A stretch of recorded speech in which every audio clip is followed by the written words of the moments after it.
I'm AG Billig and I have the great honor and pleasure of interviewing Mr. Phillip Bergson, founder of the Oxford Film Festival, the first competition event for features in Great Britain, renowned as a film critic who assisted many international film festivals, written for publications such as The Times, Literary and Variety. What is your first memory related to movies? My father was a professional photographer in a provincial city in the north of England, Bradford in West Yorkshire, and he and my mother were both very keen film fans anyway, but my father also as a professional photographer. He was one of the first people to shoot portrait colour in Great Britain. He devised his own lighting system using children's umbrellas painted, and it was the first stock of Kodachrome. But he did, prior to that, he photographed many film people and knew many actors, and even he photographed Laurel and Hardy, who came in England, much older of course, in, I don't know, the 50s, doing theatre vaudeville, and he photographed them and many other actors. So it was in the background, so I can actually remember now sitting before you, going to the cinema. Maybe I was 4 or 5. We went to see a certain American film on this day,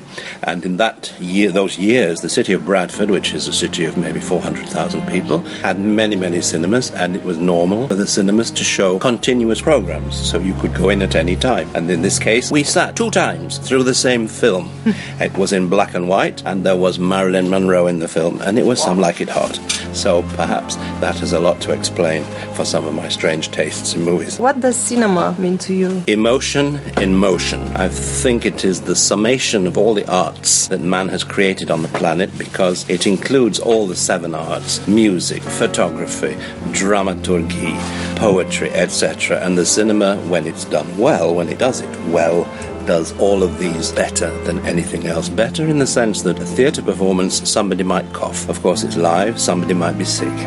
The film, more or less, is preserved for eternity. Now, of course, there is a fashion for restoring films or changing films that were released, but while you are sitting watching the film, hopefully not on a mobile phone, not on an illegal download from a Russian mafia pirate site, and not on a DVD pirated from a Chinese woman in a pub, but in a proper cinema, and hopefully with other human beings, concentration is focused on the screen and what the light shows you. And during those 2 hours, 3 hours, 29 minutes, people who are dead, long dead, come back to life. And that, for me, is, I think, our only stab at immortality is through the cinema. Your father was a path forger, and you also, because you started this first competition for feature films. What prompted you to do this? That's a very simple thing. Even before I went to Oxford University, I'd won a competition as a writer, and I had some money, and the money was enough in those days to buy a railway ticket to go anywhere in Europe, and I chose to go through Paris to the Venice Film Festival. And when I arrived at the Venice Film Festival, I already had an article with my name on,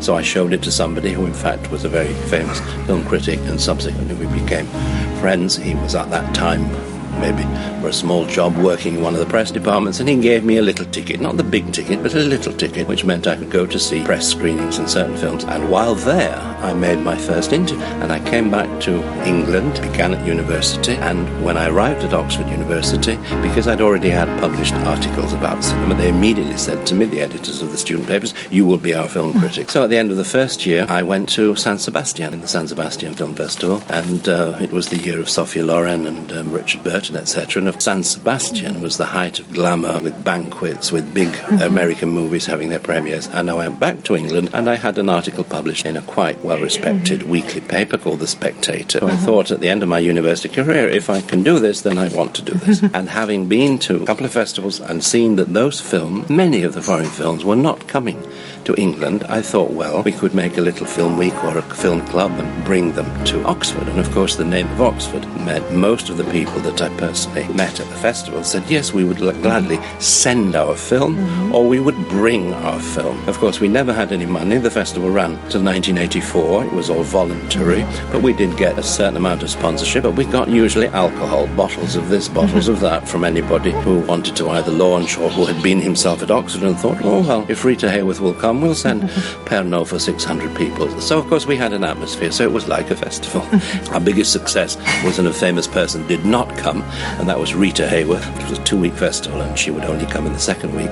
She cancelled, and at that time we never knew why. Subsequently, when I went to Los Angeles, I met friends of hers who explained to me that, in fact, she was one of the first persons in the world famous who had Alzheimer's. Now, years on, having had to abandon Oxford and move to London and around the world and try to work and earn a little money, People have come to me and said we should make a reunion. Yes. And I very much hope that maybe next year we will make a reunion. There are not, I think, as many quality foreign language films regularly being screened in England. And I think there is still a place for something like what the Oxford Festival was trying to do, which was the original, one of the reasons I wanted to do it was to bring cinema into the university as a serious subject for study. And that still is not the case. What is it so special and extraordinary about the European cinema? It is a sort of a paradox, like many things in the film business. There is no such thing as a European cinema. It's like saying there's not really anything as an American. People come from California, they're completely different from people in New York. But I do very much think that there is a sort of communality of cultures, even where the language is different, but there's a historical connection between.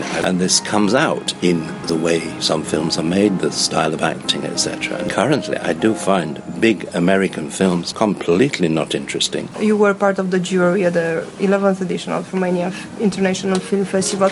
What do you look for when you watch a movie with a critic eye? Well, it's the same as when I look at a movie, if, God forbid, I paid to see it, or I don't need to think about it seriously. It should be good. Now, what does that mean? It should hold my attention for 140 minutes would be a good thing. I should find something I didn't know before. I should have an emotional experience, not being bitten by a cat or having the next door person sitting to me punch me by accident. That would be a good thing. Every time I'm hopeful, when the lights go down, in this case, when the stars begin to twinkle and the sun goes down and we see the Chinese lanterns against the Black Sea and the moon high in the sky as if in a studio painted by a Fellini, the frame in front of us fills with colour, movement, vibrancy. What can you tell us about the movies in this year's competition? It is, I think, remarkable what a sharp and clear eye Cornelia Palos, the artistic director, has, and how she manages to get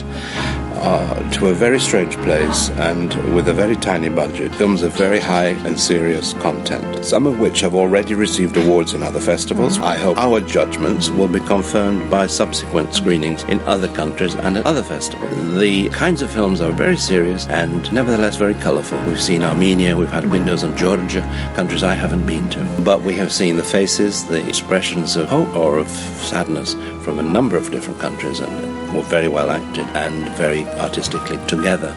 And I do think there is something which has a big potential, which is a kind of cultural rendezvous on the Black Sea. That, I think, is what cinema can do, that it brings people together. It doesn't set up barriers. We're at a border, but the borders are down. Thank you very much, and hope to see you again next year. Molto bene. Un piacere, la rivedere.